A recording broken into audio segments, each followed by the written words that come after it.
Millionaire catches his housekeeper holding his twin daughters. And the truth comes out. Subscribe to the channel and tell us where you're watching from.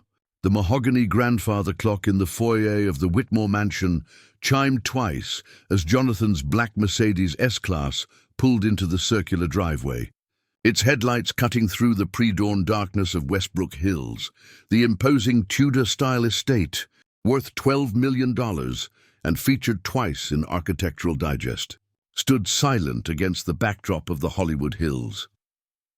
Jonathan had returned 3 days early from his business trip to Miami, where he'd just closed a $25 million commercial real estate deal that would cement his reputation as one of Los Angeles' most formidable property moguls. At 45, Jonathan Whitmore possessed the kind of commanding presence that filled boardrooms and intimidated competitors. Standing 6'2" with salt and pepper hair meticulously styled, his piercing blue eyes had a calculating quality that missed nothing. His Armani suits were tailored to perfection, his Italian leather shoes polished to mirror shines, and his Rolex Submariner caught light like a declaration of success. Every detail of his appearance was carefully orchestrated, from his weekly appointments at the exclusive Beverly Hills barbershop to his personal trainer sessions that maintained his athletic build. But beneath this polished exterior lurked an insecurity that gnawed at him constantly, a desperate need for control that had driven him from a modest Texas farmhouse to the pinnacle of California's elite. The house key turned silently in the lock. Jonathan had learned long ago that stealth was often more valuable than announcement. The marble foyer stretched before him, illuminated by crystal chandeliers that Claire had insisted cost more than most people's cars. Original oil paintings lined the walls, their gilt frames catching the ambient lighting that remained on throughout the night. The house smelled of expensive furniture polish and Claire's Chanel No. 5. A sterile perfection that spoke of wealth but whispered nothing of warmth. Jonathan loosened his silk tie and headed toward the curved staircase, his steps muffled by the Persian runner that cost $15,000. He was mentally reviewing tomorrow's schedule, a breakfast meeting with the City Planning Commission, lunch with potential investors from Tokyo, and an evening charity gala where his presence was expected, his checkbook even more so. These thoughts evaporated instantly when he heard something that shouldn't exist in his perfectly ordered world. The sound of his 4-year-old daughters giggling at 2 in the morning. He froze on the 7th step, his hand gripping the mahogany banister. The laughter was coming from the 2nd floor, drifting down the hallway like music he'd forgotten existed. Jonathan's pulse quickened, not with anger, but with something more unsettling. Curiosity mixed with an emotion he couldn't quite name. Moving with the caution of a man accustomed to gathering intelligence before acting, Jonathan climbed the remaining steps and peered around the corner. What he saw stopped him cold. Maria Gonzalez moved through the dimly lit hallway like a woman dancing with shadows. At 38, she possessed a natural grace that no amount of money could buy, the kind of fluid movement that came from years of hard work and genuine care. Her dark hair was pulled back in a simple ponytail, and she wore a modest blue cotton robe over her nightgown. But it wasn't Maria herself that captured Jonathan's attention. It was the way his twin daughters clung to her. Lily hung from Maria's right arm, her small fingers twisted in the fabric of the housekeeper's robe, while Emma had somehow positioned herself to be carried piggyback style. Both girls were in their matching pink pajamas, the expensive organic cotton ones Claire had ordered from a boutique in Beverly Hills. But their hair was mussed from sleep, their faces flushed with the kind of joy Jonathan rarely saw when he was around. "Tell us the story about the fireflies again." "Aunt Maria," Emma whispered, her voice carrying the lilting accent she'd somehow picked up from the housekeeper. "See, Mija," Maria replied softly, her voice carrying the warmth of Texas summers and Sunday church services. "But you must promise to go to sleep after, okay? Your mama and papa expect you to be angels in the morning." Jonathan felt something twist in his chest. When was the last time his daughters had called him papa with such affection? When had they ever whispered secrets to him with the intimacy he was witnessing now? "We promise," Lily giggled, then added in a stage whisper that carried perfectly to Jonathan's hiding spot, "But only if you sing the song about the mockingbird." Maria's laugh was like wind chimes, gentle and musical. "Aye, you two are going to be the death of me. Come on, let's get you back to your room before the morning sun catches us being naughty." As the trio moved toward the twins' bedroom, Jonathan caught fragments of their conversation. Emma was telling Maria about a dream involving horses. When had his daughter ever expressed interest in horses? Lily was asking about Maria's childhood in the place with all the big sky.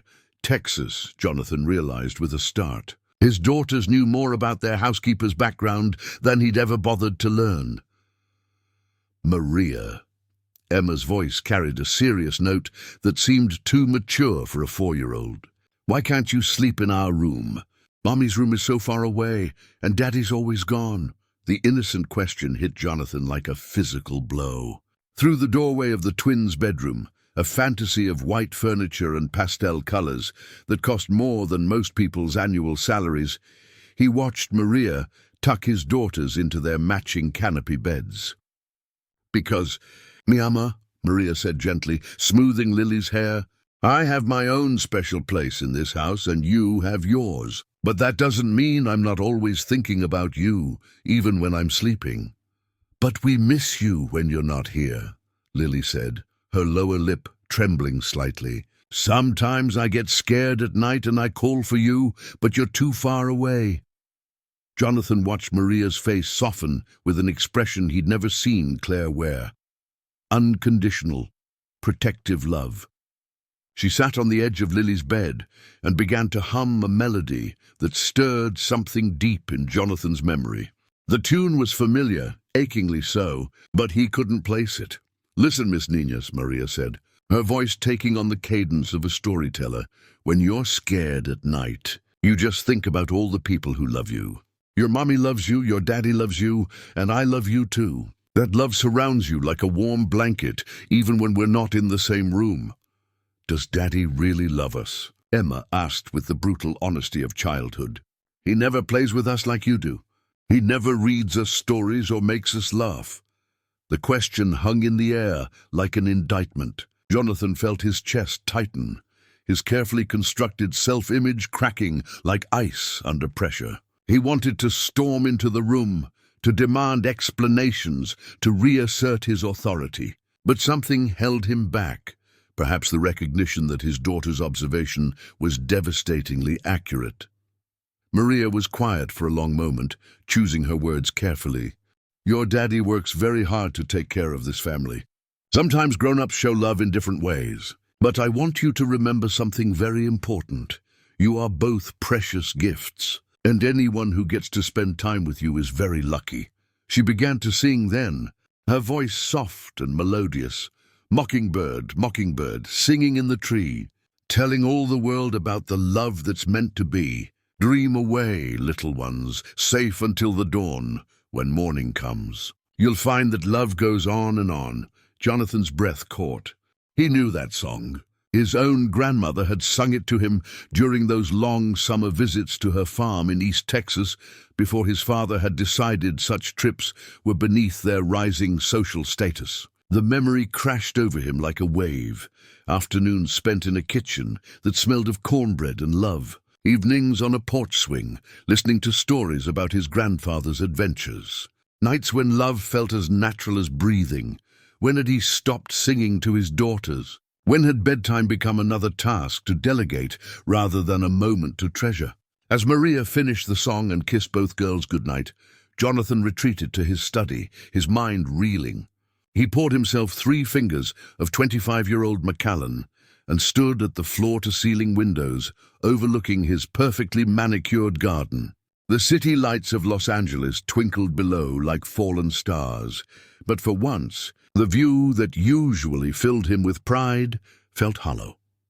In 8 years, Maria had never once overstepped her boundaries, at least not that he'd noticed. She was punctual, efficient, and maintained the household with military precision. Her references had been impeccable, her background check clean, her work visa properly maintained. She was everything a family of their status required in domestic help.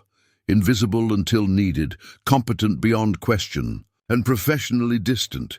But what he'd witnessed tonight shattered that carefully maintained professional distance. His daughters didn't just respect Maria, they loved her with the fierce, uncomplicated devotion that children reserved for their most trusted adults. And more troubling still, Maria clearly loved them back. The grandfather clock chimed 3 times, marking another hour in a night that had already changed everything. Jonathan stared at his reflection in the window, a successful man in an expensive house, suddenly feeling like a stranger in his own life.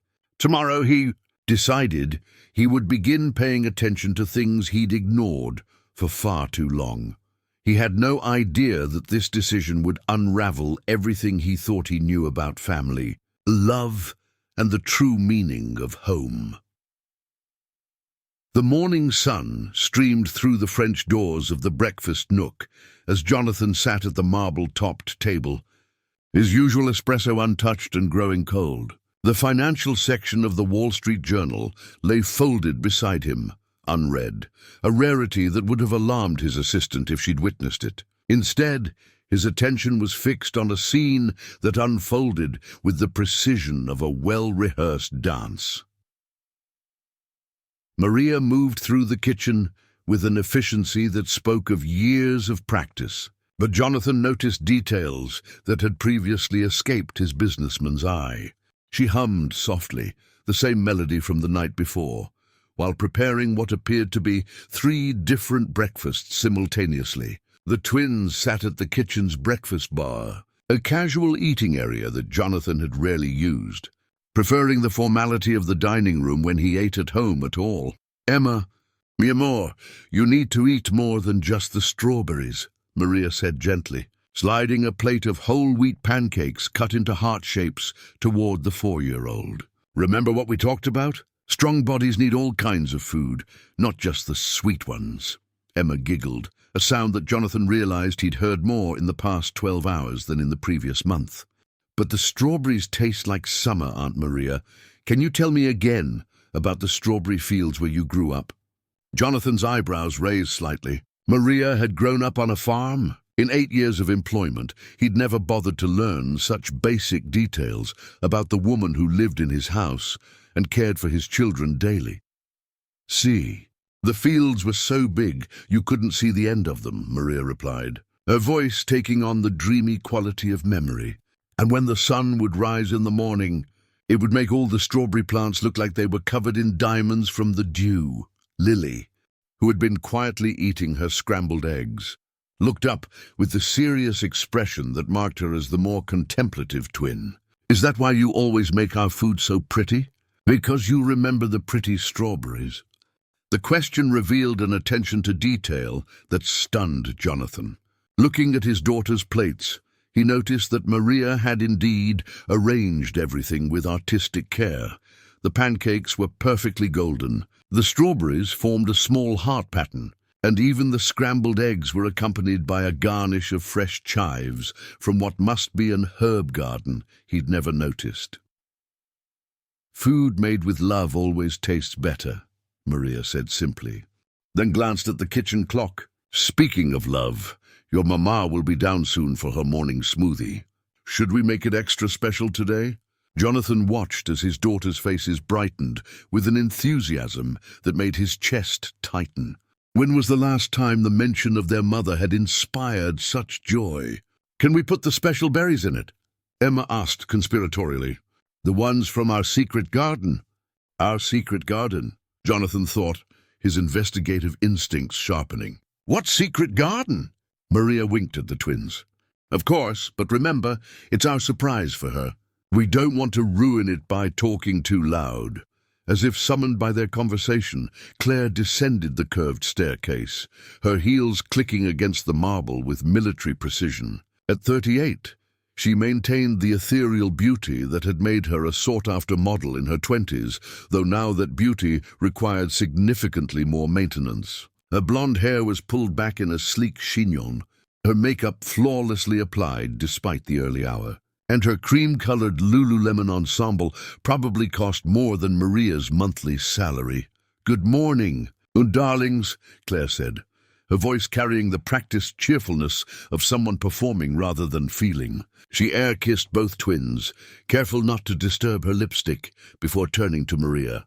"The usual green smoothie, please.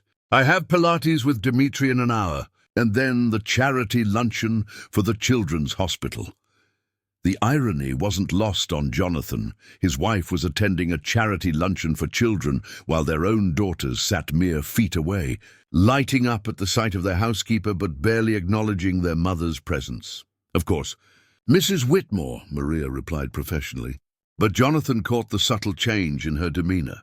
The warmth remained, but it was now carefully contained, professionally appropriate. "The girls helped choose some special ingredients for you this morning."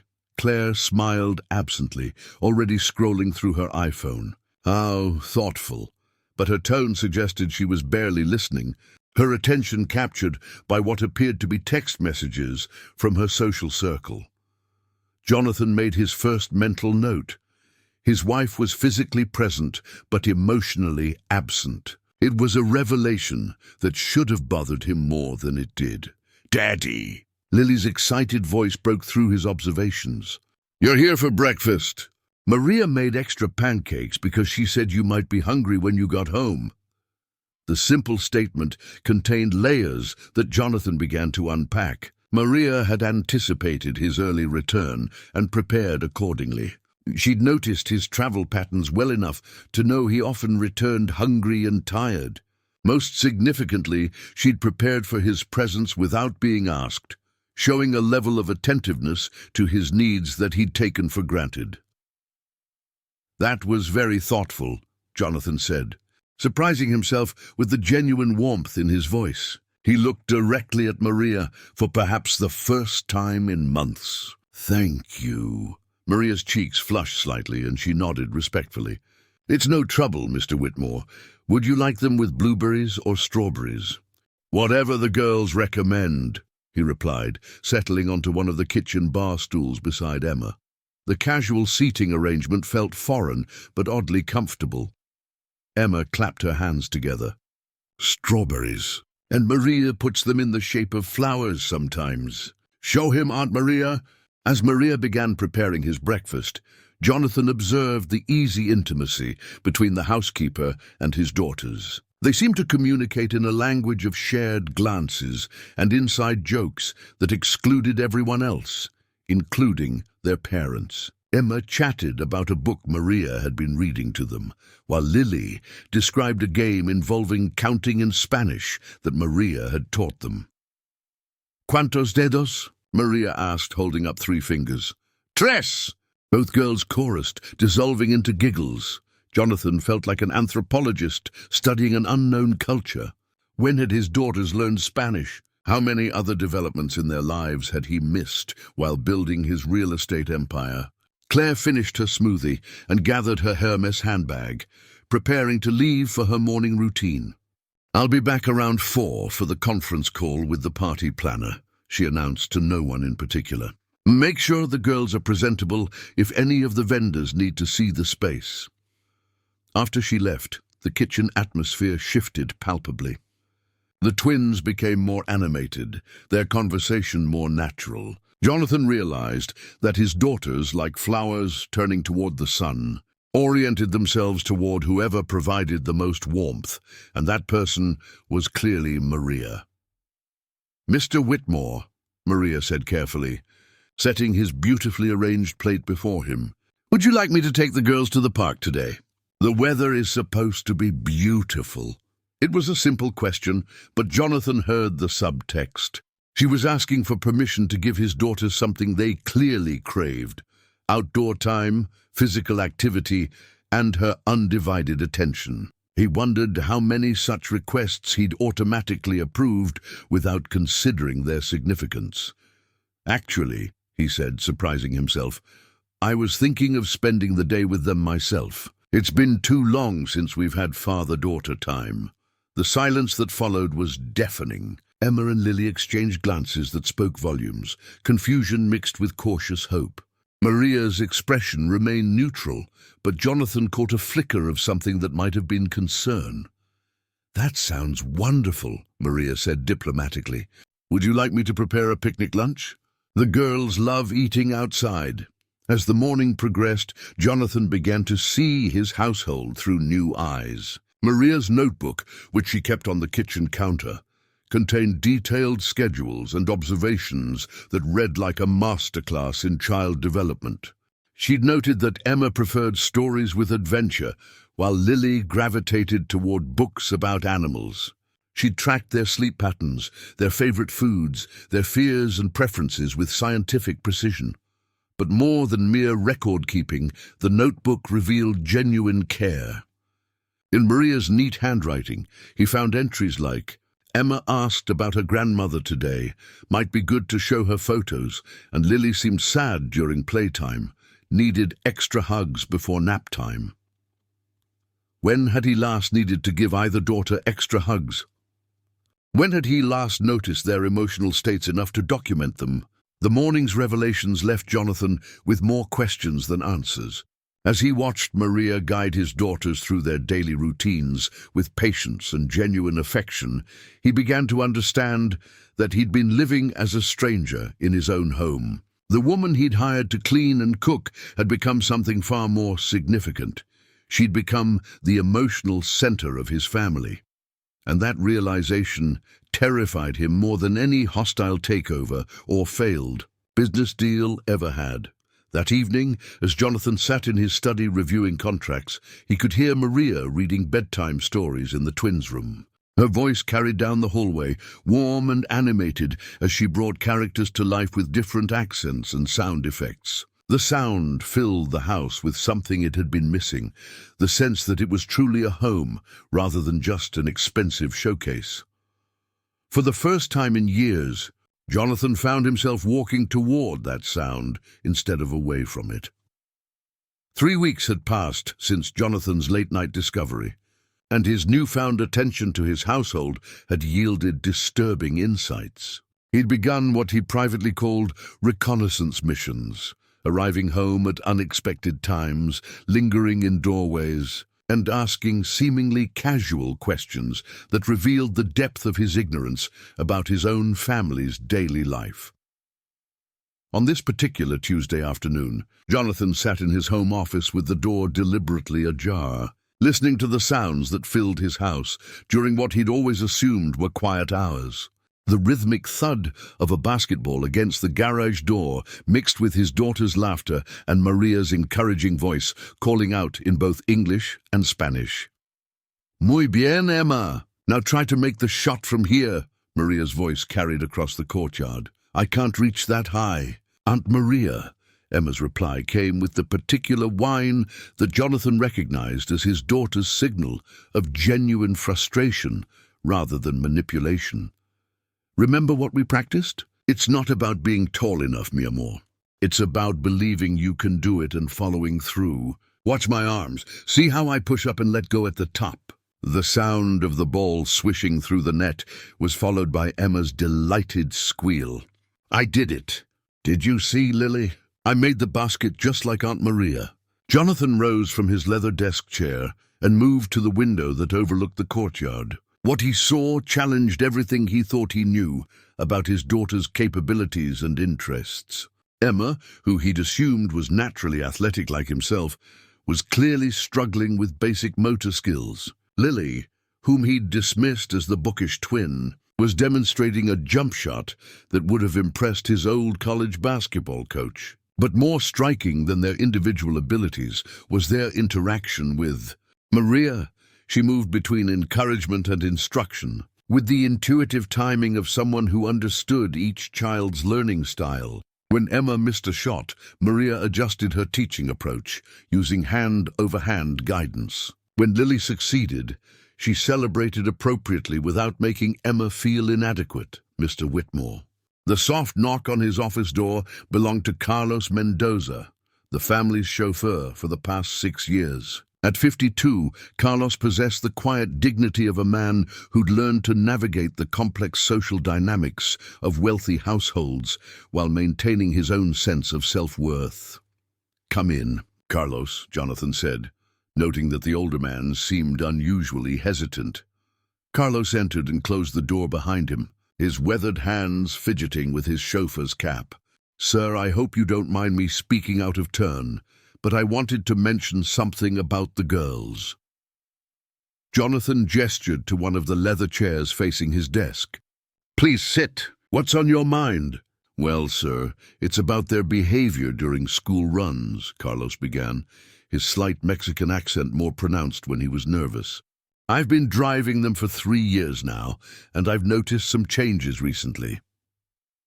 "What kind of changes?" Carlos glanced toward the window, where Maria's voice could still be heard coaching the twins. "They ask about Maria constantly, sir. Every morning when I pick them up, the first thing they want to know is whether she'll be there when they get home. And when she's not, like when she had that doctor's appointment last month, they spend the entire ride home worrying about whether she's okay." Jonathan felt a familiar tightness in his chest. "Do they talk about their mother and me?" The question hung in the air like a challenge. Carlos's discomfort was palpable as he struggled to balance loyalty to his employer with honesty about what he'd observed. "Sir, the girls love you and Mrs. Whitmore very much," Carlos said carefully. "But they talk about Maria like she's family. They tell me about the songs she teaches them, the stories she makes up, the way she braids their hair in the mornings. Last week, Emma asked me if I thought Maria would ever have to go away." The innocent question revealed a fear that Jonathan hadn't considered. His daughters lived with the constant anxiety that the most consistent source of love in their lives might disappear. "What did you tell her?" "I told her that Maria cares about them very much and that she's not going anywhere," Carlos replied. "But, sir, if I may say so, children that age shouldn't have to worry about losing the people they love most." The observation stung because it was accurate. Jonathan's own childhood had been marked by similar anxieties, never knowing when his father's business demands would require another move, another school change, another severing of emotional attachments. He'd sworn his children would have the stability he'd lacked. But somehow he'd created a different kind of instability, one where their primary caregiver was technically an employee who could be dismissed at will. "Thank you for telling me this, Carlos. I appreciate your honesty." After Carlos left, Jonathan remained at his window, watching Maria patiently teach his daughters skills that he should have been teaching them himself. The scene stirred memories of his own childhood basketball lessons, not with his father, who'd been too busy building the family business, but with his grandfather during those precious summer visits to Texas. His phone buzzed with a text from Claire. "Running late from charity meeting. Can Maria handle dinner and bedtime? Meeting with interior designer tomorrow about the guest wing renovation." The casual assumption that Maria would seamlessly fill the parental void crystallized something that had been building in Jonathan's mind for weeks. His wife had essentially outsourced motherhood to the hired help, and he'd been too preoccupied with his own ambitions to notice. That evening, Jonathan made an unprecedented decision. He would handle bedtime himself. Mr. Whitmore? Maria appeared in the doorway of his study at 7:30, her expression politely puzzled. "The girls are ready for their baths if you'd like to say goodnight before I get them settled." "Actually, Maria, I was hoping to take care of bedtime tonight," Jonathan said, closing his laptop with deliberate finality. "You've been working long hours lately. Why don't you take the evening off?" The flash of panic that crossed Maria's face was quickly suppressed, but not quickly enough to escape Jonathan's notice. "Of course, sir. Should I prepare their pajamas and lay out tomorrow's clothes?" "I think I can manage," Jonathan replied, though even as he said it, he realized he wasn't entirely certain what his daughter's bedtime routine actually entailed. 30 minutes later, Jonathan understood why Maria had looked concerned. What he'd assumed would be a simple matter of baths, teeth brushing, and lights out had devolved into chaos that would have tested a hostage negotiator's skills. "I can't find my special toothbrush," Emma wailed from the bathroom, her voice reaching decibel levels that Jonathan didn't know 4-year-olds could achieve. "Which toothbrush is special?" Jonathan asked, surveying a counter that held at least 6 different child-sized toothbrushes in various stages of wear. "The purple one with the princess on it that plays music when you brush for 2 minutes. Emma's explanation came between hiccuping sobs. "Aunt Maria always helps me find it."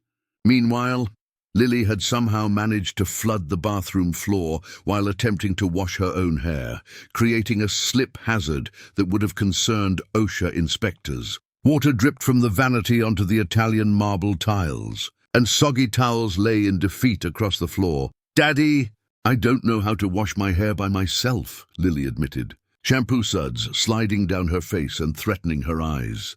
"Aunt Maria always does it, so the soap doesn't hurt." Jonathan knelt beside the bathtub, his expensive shirt sleeves rolling up as he attempted damage control.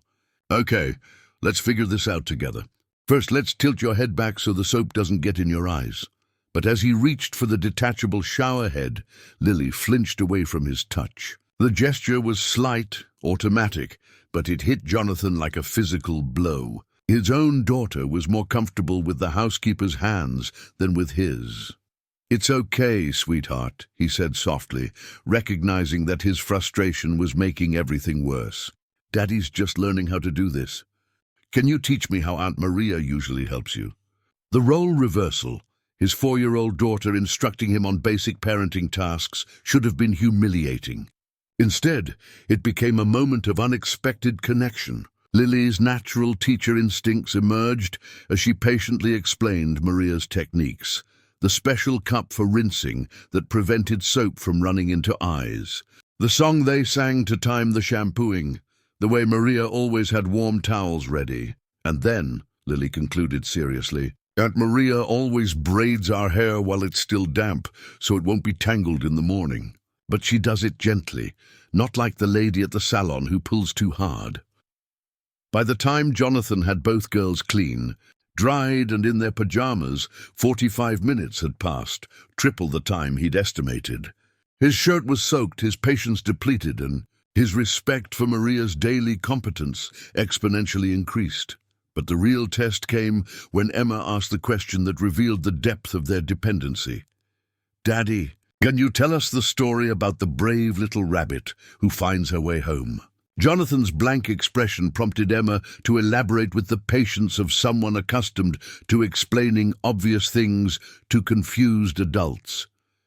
"It's our favorite story. Aunt Maria tells it every Tuesday night, and she does different voices for all the characters. The rabbit sounds like this." Emma demonstrated a high, squeaky voice that made Lily giggle, "and the wise old owl sounds like this." Lily added in a gravelly tone that was surprisingly accurate for a 4-year-old's impression. Jonathan realized that his daughters possessed an entire mythology of stories, songs and bedtime rituals that had been created and maintained by Maria. He was not just lacking parental skills, he was a stranger to his own children's cultural traditions. "How about we create a new story tonight?" he suggested, hoping to mask his ignorance with innovation. "A story about, twin princesses who live in a castle." The next 20 minutes tested every improvisational skill Jonathan had developed in high-stakes business negotiations. His hastily constructed fairy tale about twin princesses who could talk to animals managed to hold his daughter's attention, though he noticed them exchange glances that suggested they were humoring him rather than being genuinely entertained. Finally, as he tucked them into their beds and turned off the lights, Emma's small voice pierced the darkness. "Daddy! Will you tell Aunt Maria that we missed her tonight?"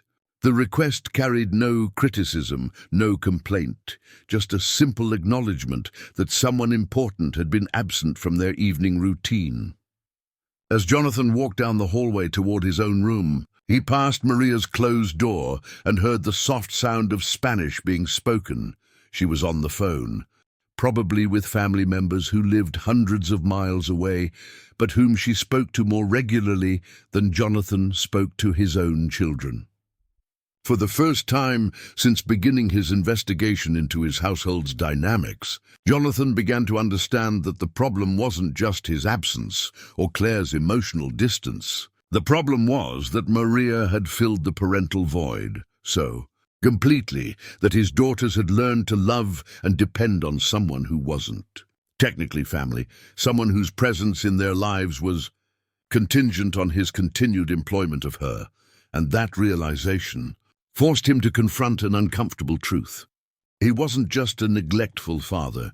He was a man who had accidentally created a family structure that could be shattered by something as simple as a termination of employment. The grandfather clock in the foyer had just chimed 10 when Jonathan found himself standing outside Maria's door on the 3rd floor of the mansion, a part of his own house he'd rarely visited in 8 years. The staff quarters, as Claire insisted on calling them, occupied a converted section of what had originally been designed as a family wing. Maria's room, along with a small sitting area and private bathroom, represented luxury by most standards, but felt austere compared to the opulence of the floors below. Jonathan had climbed these stairs with a specific purpose: to search Maria's living space for any evidence that might explain her extraordinary bond with his daughters. What he told himself was due diligence felt uncomfortably like espionage. But 3 weeks of observation had convinced him that conventional approaches wouldn't yield the answers he needed. The door was unlocked, a level of trust that spoke to either Maria's confidence in the household's security or her complete lack of anything to hide. Jonathan's hand hesitated on the brass doorknob. In 30 years of business dealings, he'd authorized background checks, financial investigations, and corporate intelligence gathering without moral hesitation. But standing here, preparing to violate the privacy of a woman who cared for his children with devotion he couldn't match, felt like crossing a line that couldn't be uncrossed. The soft sound of Maria's voice drifted up from the kitchen below, where she was apparently preparing tomorrow's lunches while talking to the twins about their upcoming school field trip. Her presence downstairs gave him the opportunity he'd been waiting for, but it also amplified his sense of betrayal. He turned the handle and stepped inside. Maria's room was a study in careful minimalism overlaid with personal touches that revealed depths Jonathan hadn't suspected. The furniture was simple but well-maintained. A double bed covered with a handmade quilt in blues and whites, a small writing desk positioned near the window to catch morning light, and a bookshelf that held an eclectic collection of volumes in both English and Spanish. But it was the personal items that captured his attention. Photographs lined the dresser top and walls, not just the expected family pictures, but images that told the story of a life lived with intention and care. Maria as a young woman, in what appeared to be a college graduation photo, wearing a proud smile and holding a diploma. Maria with an elderly woman who shared her warm eyes, standing in front of a modest house with a wraparound porch. Maria with a teenage girl who possessed her delicate features and determined expression, the daughter Carlos had mentioned. Jonathan realized. One photograph stopped him cold. Maria as a much younger woman, maybe 25, standing in what looked like the kitchen of a large house. She wore a white apron over a simple dress, and her arm was around a small boy with sandy hair and serious blue eyes. The boy's face was unmistakably familiar, though it took Jonathan a moment to recognize his own 5-year-old features. His hands trembled as he picked up the frame. The photograph had been taken at his grandmother's house in Texas, the same kitchen where he'd learned to make cornbread and heard stories about his grandfather's adventures. Maria had been there even then, caring for him during those precious summer visits that had ended when his father decided such rustic experiences were beneath their family's rising social status. The memory crashed back with startling clarity. A young woman with gentle hands who'd bandaged his scraped knees, who'd sung him to sleep when thunderstorms frightened him, who taught him to count in Spanish while they shelled peas on the back porch. His grandmother had called her Mija, my daughter, and treated her like family rather than hired help. Maria Elena, he whispered, the full name surfacing from buried childhood memories. My God! The emotional impact of the discovery left him shaking, but it was the leather-bound journal on Maria's writing desk that provided the answers to questions he hadn't known to ask. The cover was worn from handling, and the pages were filled with Maria's careful handwriting, some entries in English, others in Spanish, all dated and organized with the precision of a medical chart. March 15th. Emma's vocabulary is expanding rapidly. Today, she used magnificent correctly in a sentence while describing a butterfly in the garden. Lily remains quieter but shows incredible observational skills. She noticed that I was sad after my phone call with Mama and brought me a drawing of flowers to make the sadness go away. March 18th. Both girls asked about their grandparents today. They know so little about their family history beyond what they can see in this house. Made a mental note to ask Mr. Whitmore if it would be appropriate to show them photos of different places and people. March 22nd. Lily had another nightmare about being lost. She calls for me now instead of her parents when she's frightened. This worries me. I don't want to overstep boundaries, but I can't ignore a frightened child. Found her in the hallway at 2 a.m., sleepwalking toward my room. Dr. Collins says this is normal for children her age, especially those experiencing emotional transitions. Jonathan's throat tightened. His daughter had been sleepwalking, experiencing nightmares, and he'd been completely unaware. The journal revealed that Maria had been documenting and addressing his children's emotional needs with the thoroughness of a trained child psychologist. April the 2nd, Emma asked if I could teach her to cook real food like yours, not the fancy kind. Taught her to make scrambled eggs the way my grandmother taught me. She was so proud when they turned out fluffy. These children are hungry for simple experiences and genuine attention. April 10th, Mrs. Whitmore mentioned sending the girls to boarding school next year to prepare them for the best opportunities. The thought breaks my heart. They're barely 4 years old and need stability, not more separation from the people they love. I don't know if it's my place to say anything. The entry about boarding school hit Jonathan like a physical blow. Claire had never mentioned this possibility to him, which meant she'd been making significant decisions about their children's futures without his input. But more disturbing was the realization that Maria knew about it, while he remained ignorant. April 15th. Found Mr. Whitmore's old photo albums in the attic while looking for Easter decorations. The pictures of him as a child show such joy and spontaneity, so different from the serious man he's become. There are photos of him at what must be his grandmother's house, playing in fields and helping with farm chores. I remember that little boy. He used to follow me around the kitchen, asking endless questions and laughing at everything. I wonder what happened to that laughter. The journal entry revealed that Maria's connection to his family ran deeper than employment. She carried memories of him as a child, witnessed the joy he'd lost somewhere between Texas dirt roads and Beverly Hills marble. Her perspective on his transformation was both intimate and heartbreaking. April 20th taught the girls to plant tomatoes in the small garden space behind the garage. They were fascinated by the idea that food grows from seeds, not from stores. Emma asked if we could plant enough to share with families who don't have enough food. These children have generous hearts despite growing up with such privilege. Jonathan flipped through more pages, each entry revealing the depth of Maria's observation and care. She documented developmental milestones he'd missed, addressed behavioral concerns he'd never noticed, and provided emotional support during challenges he'd been unaware of. The journal read like a love letter written by someone who understood his children better than their own parents did. May 1st. Had to discipline Emma today for hitting her sister. Use the approach my mother taught me, firm but loving, with clear explanations about why the behavior was unacceptable. She cried and apologized, then spent 20 minutes making Lily a sorry card with drawings and stickers.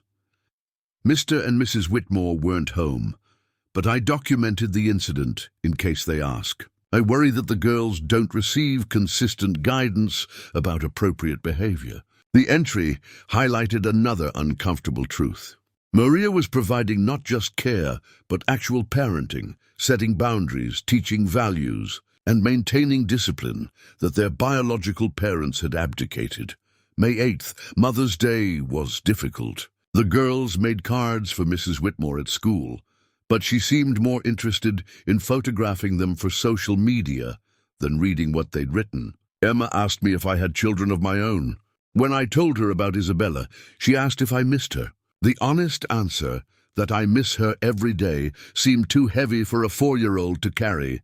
Jonathan closed the journal, his hands trembling with a mixture of shame and revelation. The woman he'd hired to clean his house and prepare meals had been functioning as his children's primary parent, emotional support system, and moral guide. She'd been documenting their development with the care of someone who genuinely loved them. While he'd been absent and Claire had been performing motherhood for social media, but the most devastating realization was personal. Maria remembered him as a child, had cared for him during the happiest period of his youth, and was now witnessing the man he'd become, someone who'd lost the capacity for the very joy and spontaneity she was trying to nurture in his daughters. The sound of footsteps on the stairs sent Jonathan quickly returning the journal to its exact position. He moved to the window, pretending to examine the view of the garden, where Maria had apparently been teaching his daughters about growing food and sharing with others. "Mr. Whitmore?" Maria's voice carried surprise and concern as she appeared in the doorway. "Is everything all right? I saw the light on up here." Jonathan turned to face her. This woman who held his childhood memories and his daughters' hearts, and struggled to find words that wouldn't reveal what he'd just discovered. "I was just checking on things," he said lamely, then gestured toward the photograph of his 5-year-old self. "Maria, do you remember my grandmother's house in Texas?" Her face softened with recognition and something that might have been relief. "Sí, Señor Jonathan. I remember a little boy who loved to help in the kitchen and who could make anyone laugh with his silly questions." The use of his childhood name, something no one had called him in decades, nearly undid his composure. "Why didn't you ever mention that we'd met before?" Maria's expression grew carefully neutral, the professional mask slipping back into place. "It was a long time ago, sir. I didn't think it was appropriate to bring up old memories when you needed someone to care for your family now." But Jonathan heard the subtext. She'd recognized him immediately, had accepted this position knowing their history, and had chosen to love his children partly because she'd once loved him. The realization that his connection to Maria wasn't professional but deeply personal changed everything he thought he knew about his family's dynamics. As he walked back downstairs, Jonathan understood that he wasn't just investigating his household, he was uncovering a web of relationships and dependencies that couldn't be undone by simple policy changes or increased involvement. Maria wasn't just an employee who'd overstepped her boundaries. She was a woman with her own history, her own losses, and her own deep love for his children, and tomorrow he would have to decide what to do with that knowledge. The Beverly Hills Country Club's main dining room buzzed with the controlled energy of Los Angeles's elite conducting business over $40 entrees and $100 bottles of wine. Jonathan sat across from Richard Blackwood, his longtime business partner and closest approximation to a friend, but his mind wasn't on the commercial development deal they were supposed to be discussing. Instead, he found himself distracted by the sight of a waiter patiently helping a young child cut her food at a nearby table, a simple act that reminded him of Maria's countless gentle interactions with his daughters. "Earth to Jonathan," Richard said.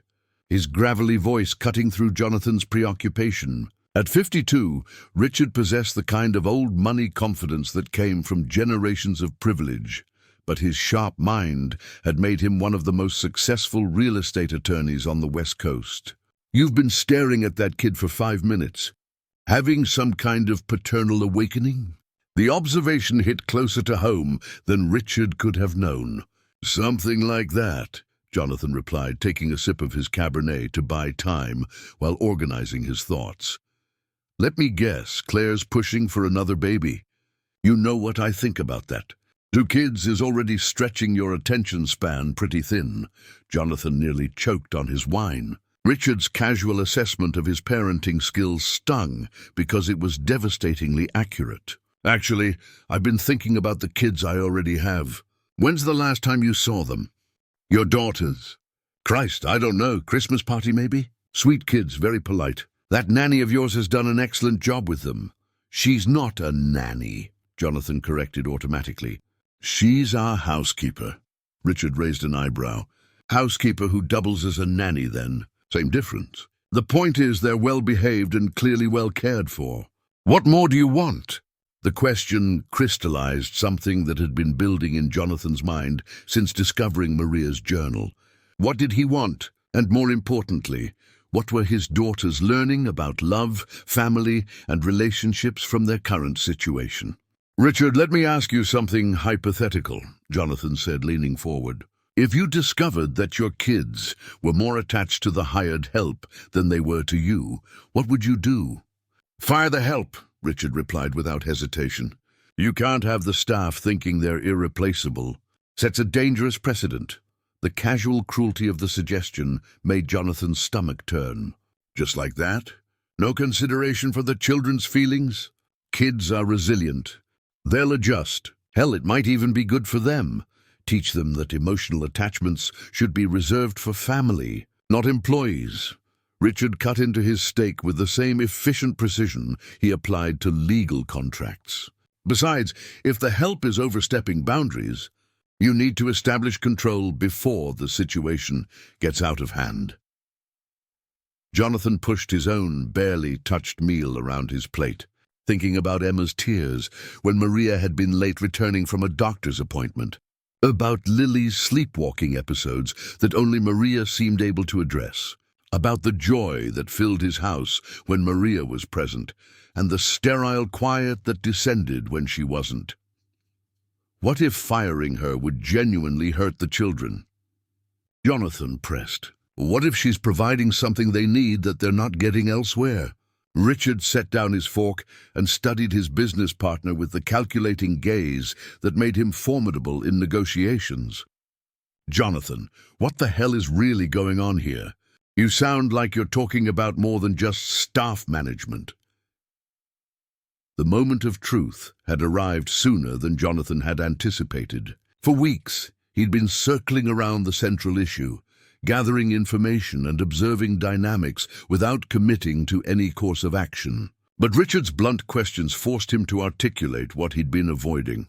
"I think I've failed as a father," Jonathan said quietly. "And I think the woman I hired to keep my house clean has become more of a parent to my children than I am." The admission hung between them like a confession at trial. Richard's expression shifted from casual interest to genuine concern, the kind of focused attention he usually reserved for clients facing serious legal jeopardy. "That's a hell of a thing to say about yourself," Richard said carefully. "What makes you think that?" Jonathan spent the next 20 minutes laying out his recent discoveries, the late-night conversations he'd overheard, the detailed journal documenting his daughter's development, the easy intimacy between Maria and the twins that excluded everyone else in the household. He told Richard about the photographs that revealed their shared history, about the behavioral issues he'd been unaware of, about the way his children's faces lit up when Maria entered a room. And the real kicker, Jonathan concluded, is that she's been doing all of this while maintaining perfect professional boundaries. She's never asked for more money, never demanded recognition, never overstepped her defined role. She's just loved them, completely and selflessly, Richard was quiet for a long moment, his attorney's mind processing the implications. So what's the problem? Sounds like you've got an employee who's exceeding expectations. Most people would consider that a blessing. The problem, Jonathan said, his voice tight with frustration, is that my 4-year-old daughters have learned that love comes from someone who could disappear from their lives at any moment. The problem is that I've created a family structure where the person providing the most emotional stability has the least security, and you're worried about what happens if you have to let her go. I'm worried about what it means that letting her go would devastate my children more than losing me would. The brutal honesty of the statement settled between them like a third presence at the table. Richard took a long drink of wine before responding. You know what I think your real problem is, Richard said finally. You're feeling guilty about your own choices, and you're projecting that guilt onto this housekeeper situation. You want to be a better father? Start being a better father. You don't need to blow up your household staff to accomplish that. It's not that simple, isn't it? You're a successful businessman, Jonathan. You know how to identify problems and develop solutions. If you want more connection with your kids, create more opportunities for connection. If you want them to depend on you instead of the help, make yourself more dependable. Richard's advice had the appealing simplicity of most business solutions. But Jonathan sensed it missed crucial emotional complexities. What about Maria? What about her feelings and her relationship with the girls? What about them? She's an employee, not a family member. Her job is to do what's best for your family, not what makes her feel good. The dismissive response sparked something angry in Jonathan's chest. She's a human being, Richard. She has her own daughter in Texas, who she barely sees because she's here raising mine. She's invested 8 years of her life in my family, and my kids love her like what? Richard interrupted. Like a mother. Is that what you're afraid to say? The question hit its target with surgical precision.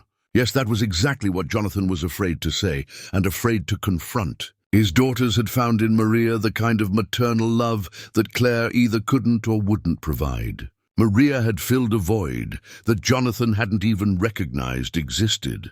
Maybe, Jonathan admitted, and maybe that scares the hell out of me, because you think it reflects badly on you and Claire, because I think it reflects accurately on me and Claire. Richard leaned back in his chair, his expression shifting from legal advisor to something approaching friendship. Jonathan, I've known you for 15 years. You're a good man who's built an impressive life. But you've always approached relationships like business deals.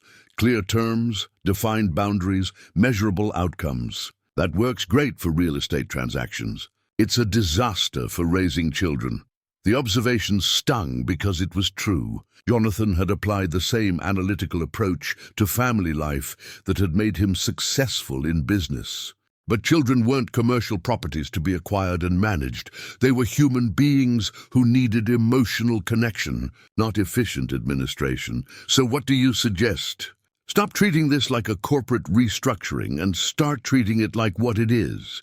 A family situation that requires emotional intelligence, not strategic planning.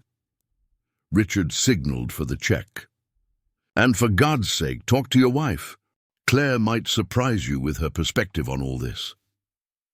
As they left the restaurant, Jonathan felt the weight of decisions that couldn't be postponed much longer. The conversation with Richard had clarified one crucial point. Whatever changes he made to his family's dynamics would affect real people with real feelings, not just his daughters and Maria, but himself and Claire as well. The drive home through the winding streets of Westbrook Hills gave him time to consider Richard's advice about talking to Claire. In their 12 years of marriage, they'd mastered the art of parallel lives, sharing space and social obligations, while carefully avoiding the kind of deep conversations that might reveal uncomfortable truths about their relationship. But tonight, Jonathan decided, the careful avoidance would end. It was time to find out what his wife really thought about the woman who'd been raising their children while they pursued their own priorities. The mansion's lights were already on when he pulled into the circular driveway, and through the large windows he could see the familiar tableau that had become his family's evening routine. Maria in the kitchen, his daughters at the breakfast bar helping with some kind of cooking project, and Claire nowhere to be seen. Tomorrow, he would begin the most difficult negotiations of his career, not for property or profit, but for the future of his family's emotional well-being. And unlike his business deals, the success of these negotiations couldn't be measured in dollars or market share, but in something far more precious and infinitely more fragile. The happiness of two little girls who deserved better than the emotional confusion their parents had created. The tension in the Whitmore mansion's formal dining room was thick enough to cut with the sterling silver knife that lay untouched beside. Claire's barely touched Caesar salad. Jonathan had requested this family dinner, just the adults, with the kind of gravity usually reserved for board meetings that determined corporate futures. The twins were upstairs with Maria, their laughter occasionally drifting down through the house's expensive sound insulation, a reminder of the very issue that had brought this conversation to a head. Claire sat at the opposite end of the mahogany table that could seat 12, her posture perfect, despite the 3 glasses of Chablis she'd consumed during what could hardly be called dinner. At 38, she still possessed the ethereal beauty that had made her a sought-after model. But the years of maintaining that beauty had carved subtle lines around her eyes, lines that spoke of effort rather than joy. "So," Claire said, her voice carrying the carefully modulated tone she used at charity functions, "are you going to tell me what this dramatic dinner meeting is actually about, or should I keep guessing?" But Jonathan had rehearsed this conversation during the drive home from his lunch with Richard. But now, faced with his wife's defensive posture and the weight of years of avoided conversations, the carefully planned words seemed inadequate. "It's about our daughters," he began, then immediately corrected himself. "It's about our family." Claire's laugh held no warmth. "Our family? That's interesting. When's the last time you spent an evening at home without work calls, conference emails, or some crisis that required your immediate attention? When's the last time you showed up to one of their school events?" The attack was swift and accurate, but Jonathan had expected it. Claire's strategy in any conflict was to deflect criticism by highlighting others' failings, the approach that had kept their marriage in a state of armed neutrality for years. "You're right," Jonathan said, surprising his wife with the admission. "I've been absent, but so have you, Claire. When's the last time you put the girls to bed? When's the last time you knew what they were afraid of, what they were learning, what made them happy?" Claire's hand tightened around her wine glass. "I'm their mother, Jonathan. Of course I know those things. Do you?" Jonathan pulled out his phone and opened the Notes app where he'd been recording his recent observations. "Tell me about Emma's nightmares. Tell me about Lily's sleepwalking. Tell me what songs they like to sing, what games they play, what foods they prefer." The silence that followed was deafening. Claire's face went through a series of micro-expressions: surprise, anger, defensiveness, and finally something that might have been shame. "I don't have to prove my maternal credentials to you," she said finally, but her voice lacked its usual confidence. "Just because I don't micromanage every detail of their daily routines doesn't mean—" "Maria does," Jonathan interrupted. "Maria knows all of those things. Maria has been documenting every milestone, every fear, every preference. Maria has been the one providing emotional support, behavioral guidance, and genuine affection. Maria has been functioning as their primary parent while we've been, what? Playing house?" The words landed like accusations because that's exactly what they were. Claire's carefully maintained composure cracked slightly, revealing something vulnerable underneath. "So this is about Maria," Claire said, her voice growing sharper. "I wondered when we'd get to this. Are you sleeping with her, Jonathan? Is that what this self-righteous lecture is really about?" The suggestion was so far from the truth that Jonathan actually laughed, a sound with no humor in it. "No, Claire. This isn't about sex or infidelity or any of the usual marriage problems. This is about the fact that our children have formed their primary emotional attachment to our employee instead of their parents. And whose fault is that? Claire shot back. You're the one who insisted on hiring live-in help. You're the one who wanted someone available 24 hours a day so we wouldn't have to interrupt our schedules for mundane parenting tasks.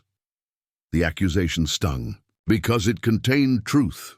Jonathan had indeed prioritized convenience over connection when structuring their household staff arrangements. But Claire's willingness to blame him entirely revealed the depth of her own denial about their family's dysfunction. We both made choices, Claire. The question is what we do now. Claire stood abruptly, her chair scraping against the hardwood floor. She moved to the sideboard, where a crystal decanter of brandy sat among other expensive spirits that served more as decoration than refreshment. Her movements had the careful precision of someone who'd had just enough alcohol to feel brave, but not enough to lose control. "What exactly are you proposing?" she asked, her back to him as she poured herself a measure of Hennessy. "Are you planning to fire Maria? Disrupt the girl's entire world to salve your guilty conscience about being an absent father?" "I don't know," Jonathan admitted. "That's why we're having this conversation. I need to understand how you see this situation." Claire turned to face him, the brandy snifter cradled in her hands like a shield. "How I see it?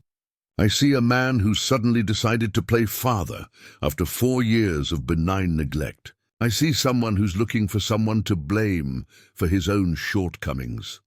And I see a woman who spent 4 years playing dress-up as a mother while avoiding any actual maternal responsibility." Jonathan replied, his own carefully maintained politeness finally cracking.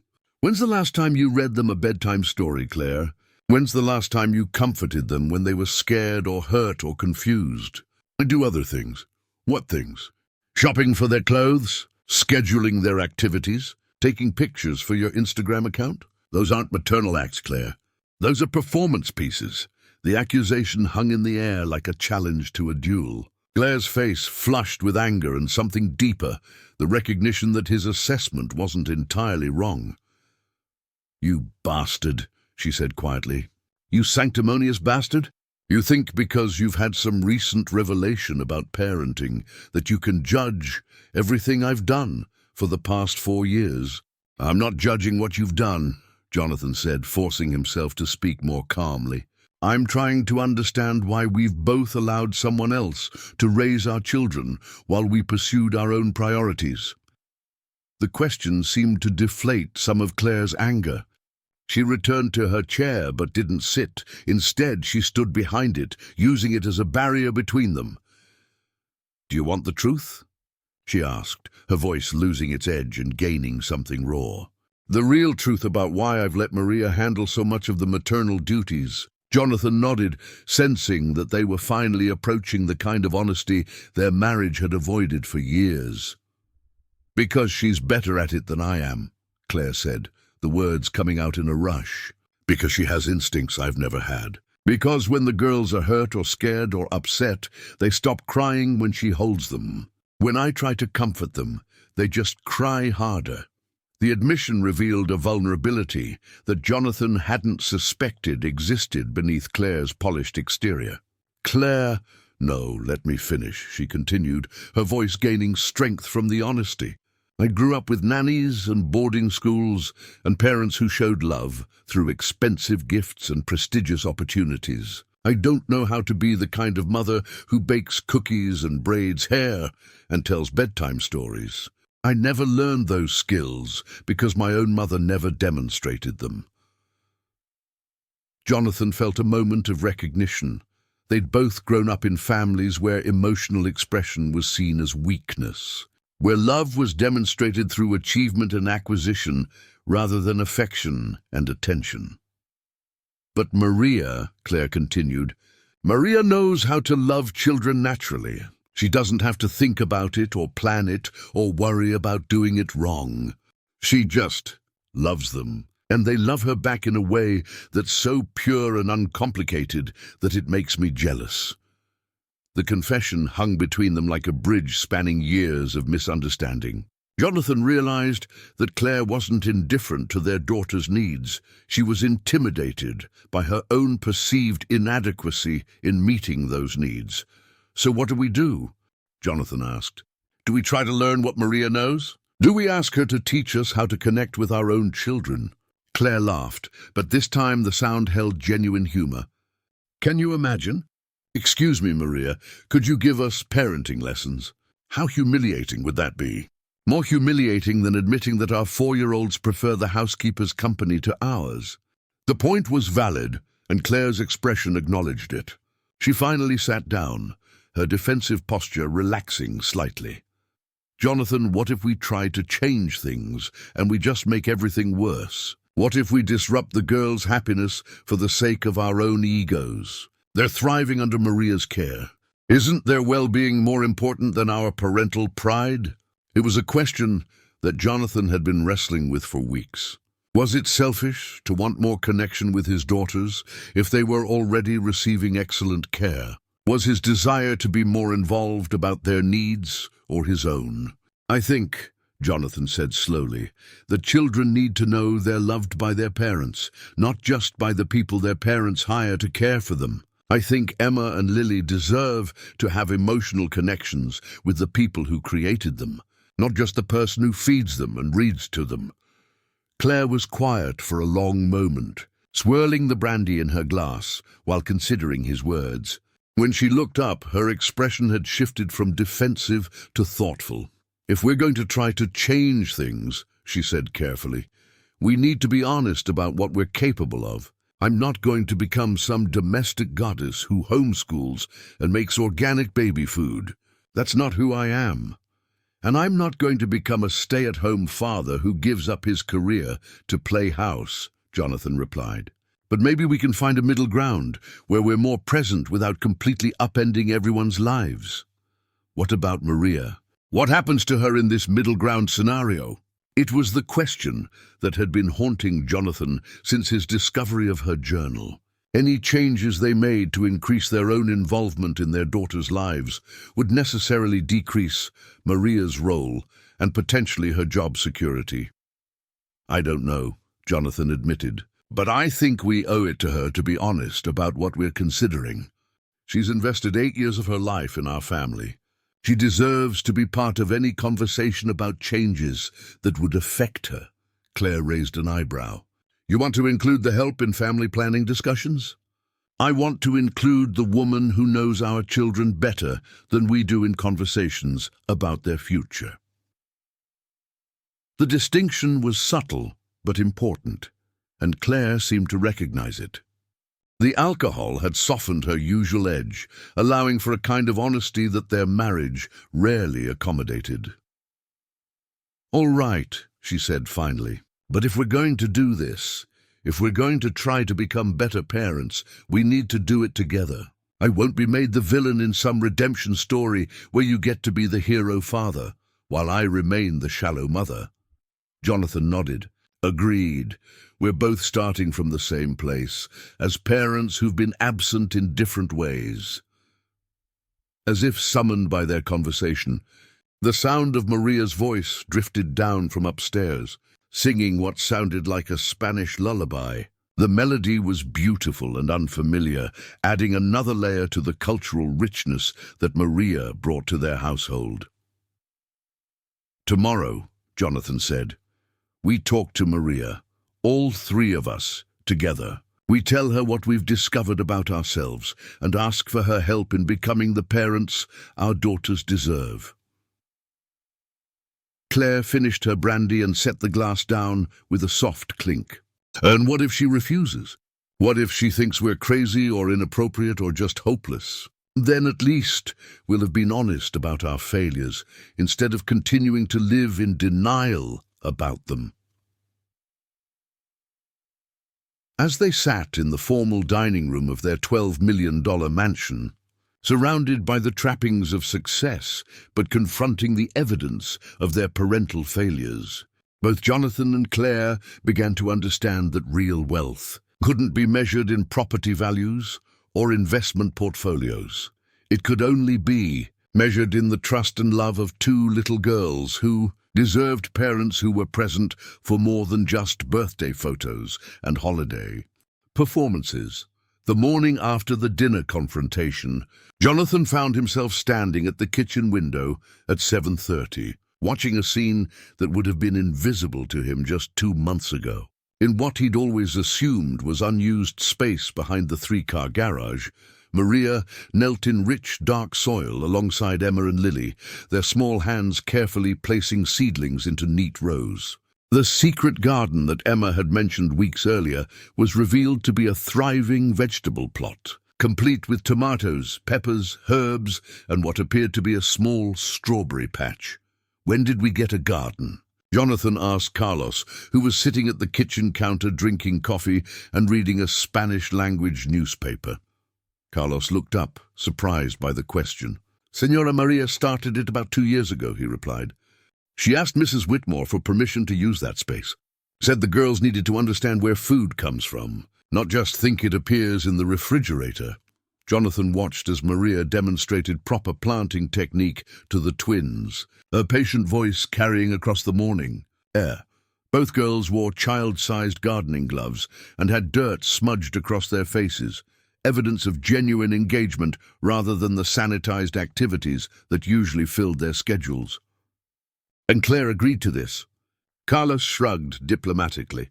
Mrs. Whitmore said it was fine, as long as it didn't interfere with the landscaping service or create any— How did she say it? unsightly areas that the neighbors might see. The response revealed everything Jonathan needed to know about Claire's involvement in the project, permission granted with conditions that prioritized appearances over engagement. Maria had created something beautiful and educational while navigating the constraints of employer expectations and neighborhood standards. "Daddy!" Emma's excited voice called from the garden. "Come see what we planted. Maria says we can make salsa when the tomatoes grow big." The invitation was irresistible. Jonathan found himself walking through the French doors that led from the kitchen to the patio, crossing the perfectly manicured lawn toward the hidden oasis that his daughters and Maria had created together. Up close, the garden was even more impressive. Raised beds constructed from natural stone created defined growing areas, while a small greenhouse, no bigger than a shed, provided shelter for seedlings. A weathered wooden bench sat in the shade of a fruit tree that Jonathan didn't remember being there the previous year. "Mr. Whitmore," Maria said, rising from her kneeling position and brushing soil from her hands. "I hope you don't mind that we started early today." The girls were so excited about the new plants. "Look, Daddy." Lily held up a small tomato plant, its roots still trailing soil. "This is going to make red tomatoes that we can eat in sandwiches. And Maria says if we take good care of it, it will give us food all summer." The concept seemed to genuinely amaze his 4-year-old daughter, the idea that patient care could yield nourishment. Jonathan knelt beside her, examining the fragile plant with the same attention he usually reserved for architectural blueprints. "That's incredible, sweetheart. What else are you growing?" Emma bounced on her toes, eager to share her expertise. "We have peppers and herbs and strawberries, and Maria taught us that some plants help other plants grow better when they're planted together. It's called— What's it called, Aunt Maria?" "Companion planting," Maria supplied gently. "Like how basil helps tomatoes taste better when they grow near each other." Jonathan found himself genuinely interested in the agricultural lessons. "And you've been doing this for 2 years?" "Sí, señor." The girls love having a project they can watch grow and change, and it teaches them about responsibility, patience, and where their food comes from.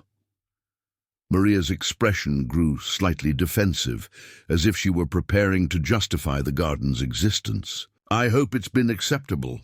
The girls always wash thoroughly before coming back inside, and I make sure not to track any dirt." "Maria," Jonathan interrupted gently, "this is wonderful. I can't believe I never knew it existed." The relief that crossed Maria's face was telling. She'd been maintaining this educational project for 2 years, while carefully managing the household dynamics to ensure it didn't create problems with her employers. The mental load of such careful navigation, providing enriching experiences for the children while anticipating and preventing potential conflicts, spoke to a level of emotional intelligence that Jonathan was only beginning to appreciate. "Can you show me how it works?" Jonathan asked, settling onto the ground beside his daughters. "I never learned to garden growing up." The next hour passed in a way that would have been unimaginable to Jonathan just months earlier. He found himself kneeling in dirt, learning about soil composition and plant spacing from a woman he'd previously thought of only as household staff. Emma and Lily delighted in teaching their father things they'd learned, their patience with his ignorance both charming and humbling. "The secret," Maria explained as she demonstrated proper watering technique, "is to water the roots, not the leaves. The plants drink through their roots, and wet leaves can get sick, like how we drink water in our mouths, not through our hair," Emma added with the satisfaction of someone making a brilliant connection. Jonathan found himself laughing, genuinely laughing, at his daughter's comparison. When was the last time he'd experienced this kind of simple joy in discovery and connection? "And this," Lily said seriously, pointing to a section of herbs, "is cilantro. Maria says it tastes like soap to some people, but it tastes like green happiness to me."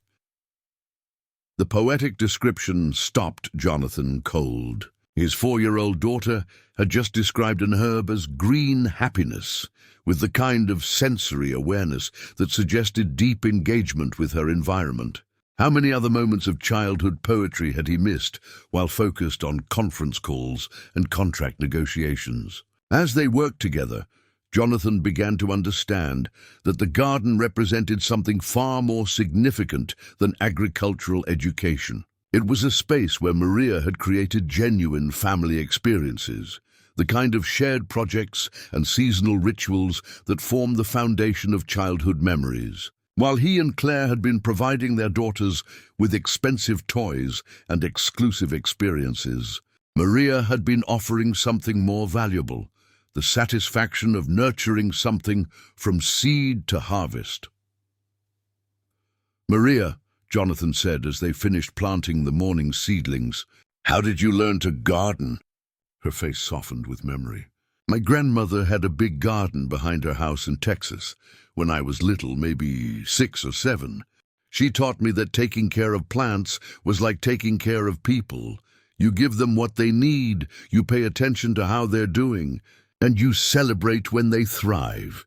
The philosophy extended far beyond horticulture, Jonathan realized. Maria had been applying those same principles to his daughters, giving them what they needed, paying attention to their development, and celebrating their growth. "And your grandmother, does she still garden?"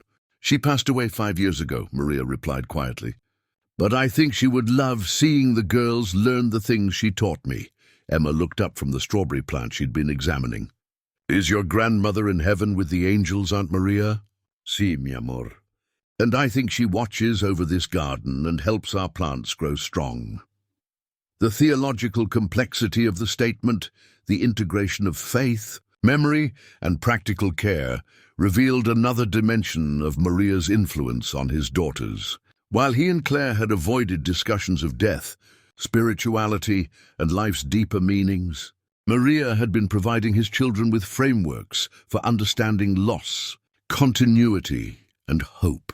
As they walked back toward the house, their hands dirty and their hearts lighter, Jonathan realized that the garden had become a metaphor for everything he'd discovered about his family's dynamics. Maria had planted seeds of love, knowledge, and connection in his daughters' lives, and those seeds had grown into something beautiful and sustaining, while he'd been completely unaware of their existence. But the morning's revelations also raised new questions about the conversation he and Claire had planned with Maria. How do you ask someone to change a dynamic that's clearly working? How do you assert parental authority over someone who's been providing better parenting than the actual parents? "Mr. Whitmore," Maria's voice interrupted his thoughts. "Would you like to help us make salsa verde later? We have enough tomatillos from last week's harvest." And the girls love helping in the kitchen. The invitation represented an opportunity Jonathan wouldn't have recognized months earlier, a chance to participate in his daughter's world rather than simply observing it from the sidelines. "I'd love that," he replied, and meant it. As they reached the patio, Claire appeared in the French doorway, still in her silk pajamas and looking like she'd just woken up. Her gaze took in the scene. Her husband and daughters covered in dirt, all three of them laughing about something Maria had said, and her expression shifted through several emotions too quickly to interpret. "Well," Claire said, her voice carefully neutral, "this looks productive." Jonathan caught the subtext. His wife was processing the sight of him engaged in an activity she'd never shown interest in, bonding with their daughters over something she'd given permission for but never participated in. The morning's garden experience had inadvertently highlighted the different ways the family members related to Maria's initiatives. "The girls are incredible gardeners," Jonathan said, hoping to bridge the gap between Claire's observation and participation. "Did you know they've been growing our own vegetables for 2 years?" Claire's smile was polite but distant. "Maria mentioned it when she asked for permission. I thought it would be good for them to have an outdoor activity." The response revealed the fundamental difference between Claire's approach and his own emerging understanding. Claire had approved the garden as an activity, something to keep the children occupied. Jonathan was beginning to see it as an experience, something that shaped who his daughters were becoming. "Would you like to see what we planted today?" Emma asked her mother with the hopeful enthusiasm of a child seeking approval.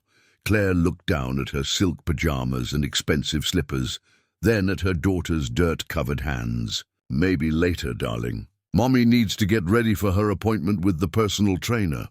The gentle rejection wasn't cruel, but it was telling. Claire's priorities remained unchanged by the morning's revelations about family dynamics. While Jonathan was beginning to question his own assumptions about what mattered, his wife was maintaining the routines that had defined their marriage for 12 years.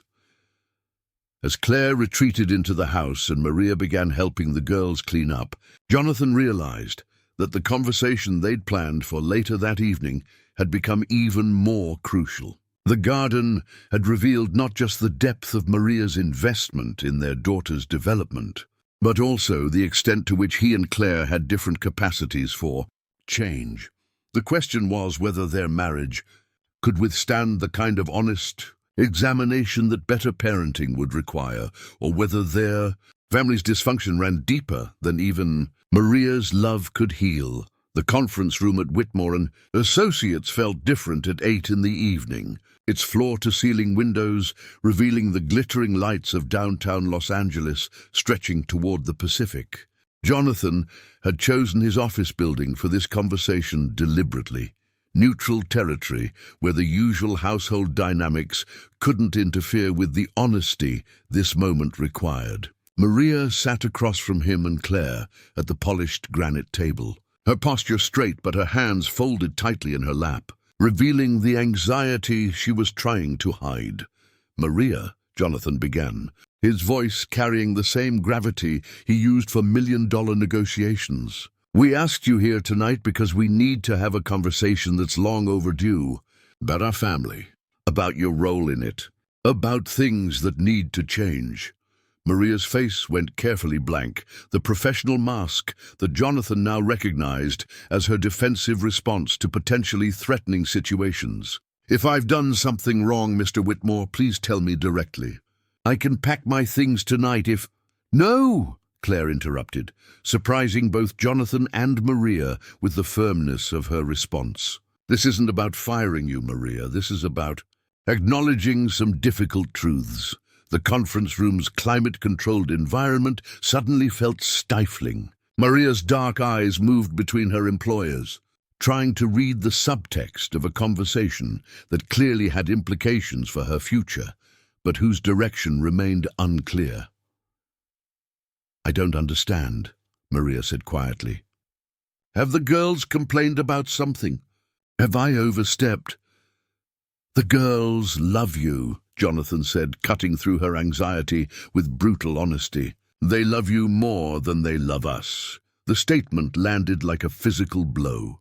Maria's face went pale, her carefully maintained professional composure cracking to reveal something close to panic.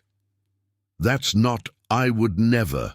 I've always been careful to respect boundaries, to make sure they understand that you and Mrs. Whitmore are their parents, that I'm just... You're not just anything, Claire said, her voice softer than Jonathan had heard it in years. That's the problem, and it's not your fault. Maria looked genuinely confused now, her anxiety mixing with something that might have been relief. I don't understand what you're asking me. Jonathan leaned forward, his businessman's instincts telling him to be direct, while his newfound parental awareness urged gentleness.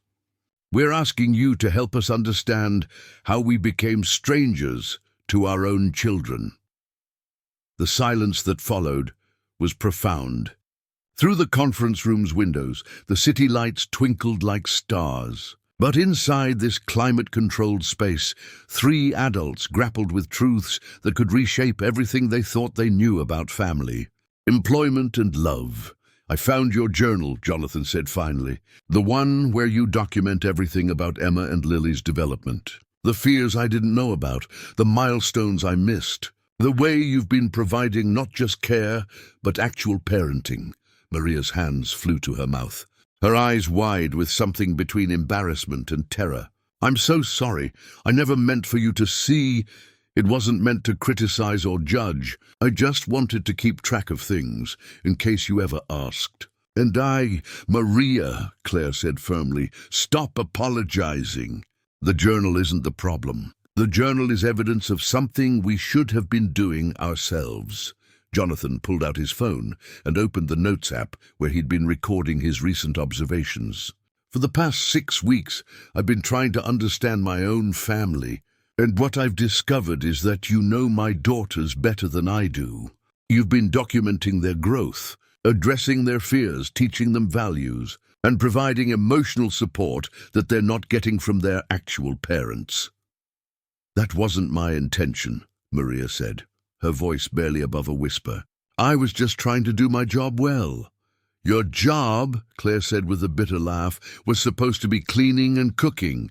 Instead, you've been raising our children because we were too selfish or too scared or too incompetent to do it ourselves. The harsh self-assessment seemed to surprise Maria more than any criticism of her own behavior. She looked at Claire with something approaching confusion, as if she couldn't understand why anyone would voluntarily admit to such failures. Mrs. Whitmore, you're both wonderful parents.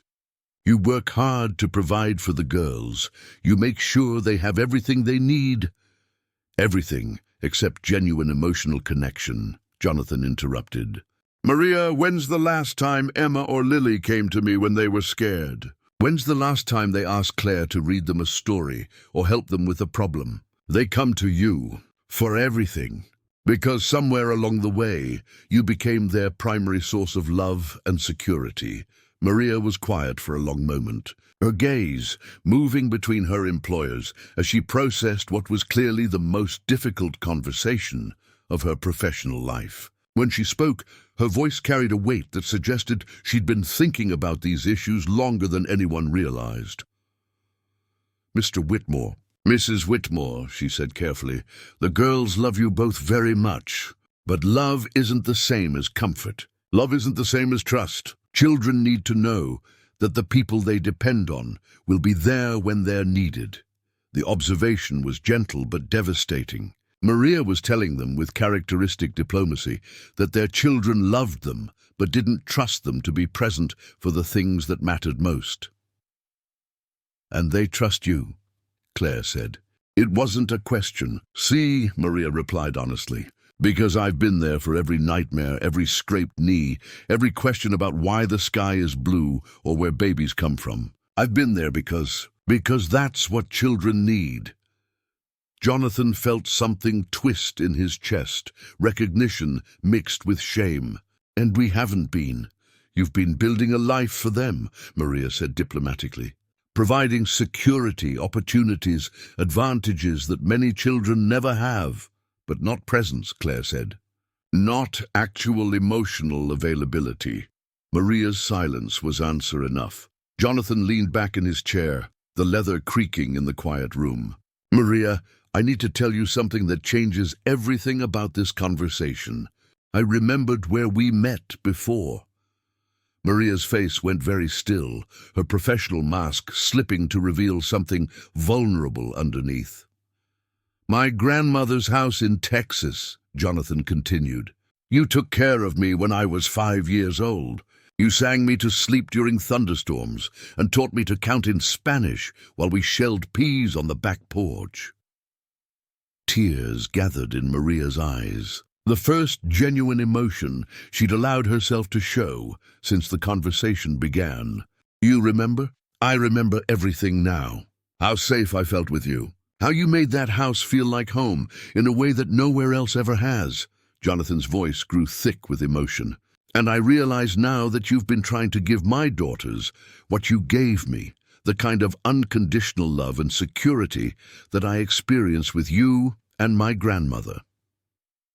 But more than that, Claire added, her own voice unsteady, you've been giving them what we should have been giving them ourselves.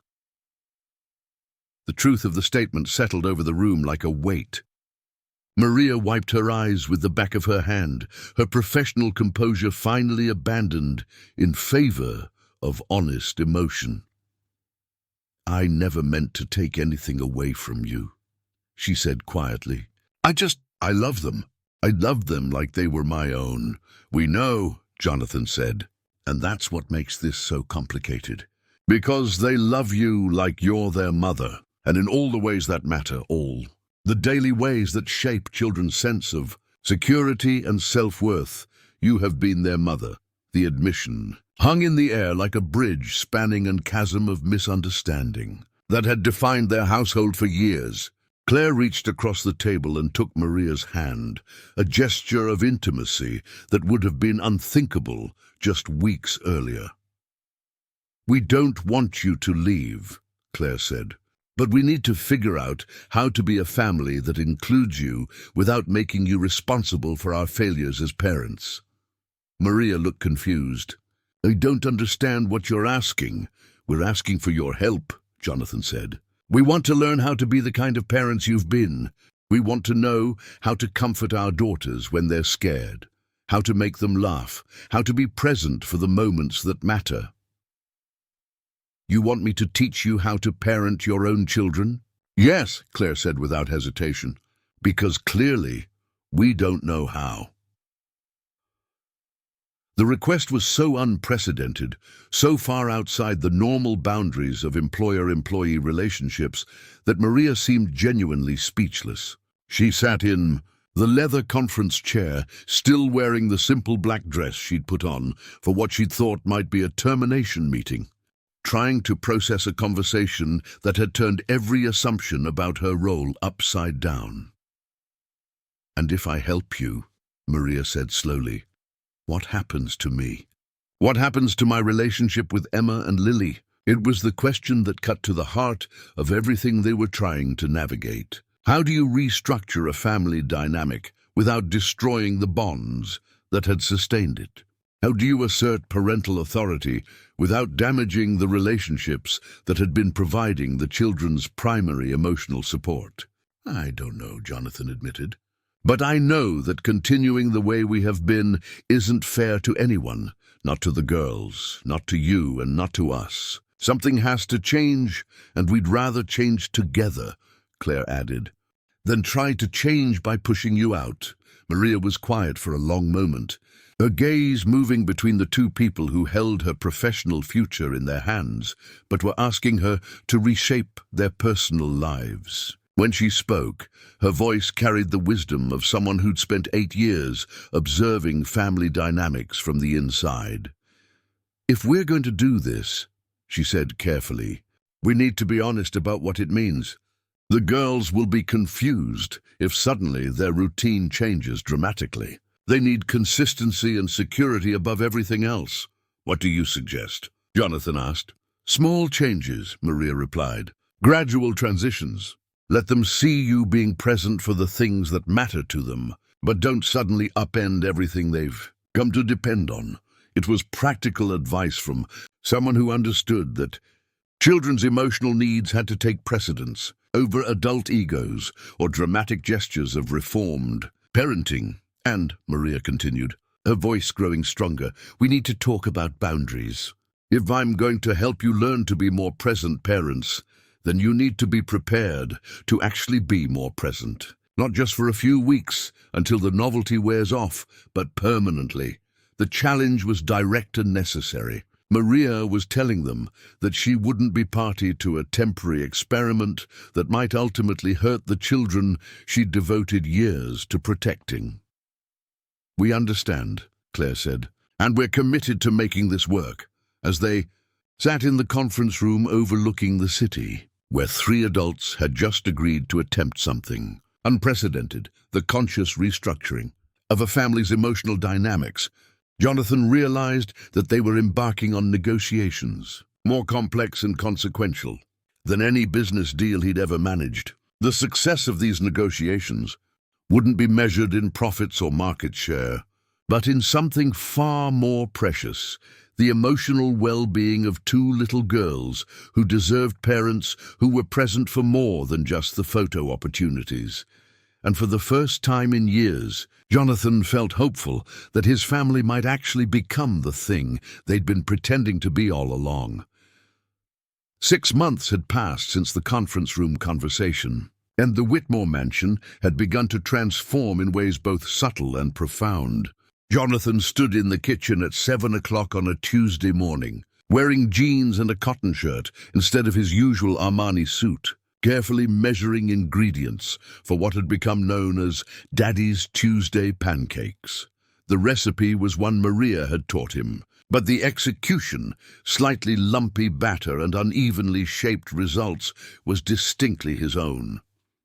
"Remember, Papa," Emma said from her perch on the kitchen counter, using the Spanish endearment that had gradually replaced the formal Daddy over the past months. "You have to flip them when the bubbles pop, but don't fill back up." The fact that his 4-year-old daughter was coaching him through a basic cooking task should have been humiliating. Instead, Jonathan found these moments of guided incompetence strangely satisfying. Each small failure, burned edges, lopsided shapes, batter spilled on the counter, represented progress toward something he'd never thought to value, genuine connection with his children. "Like this?" Jonathan asked, sliding the spatula under a pancake that looked more like modern art than breakfast food. "Perfecto!" Lily cheered from the breakfast bar, where she was setting out plates with the careful attention to symmetry that marked her as the more detail-oriented twin. "Maria, look how good Papa's getting." Maria, who was packing the girls' lunchboxes with the efficient grace that 8 years of practice had perfected, smiled at the scene with something that might have been maternal pride. "He's learning very quickly," she agreed. "Soon he'll be teaching me new tricks." The comment reflected the delicate balance they'd all been navigating for months, acknowledging Jonathan's growing competence while maintaining Maria's established role as the household's culinary expert. It was a dance of carefully calibrated encouragement that protected everyone's dignity while allowing for genuine change. Claire appeared in the doorway, wearing workout clothes and carrying her yoga mat. Her hair pulled back in a practical ponytail that was a far cry from the elaborate styling that used to consume her mornings. "How's breakfast coming along?"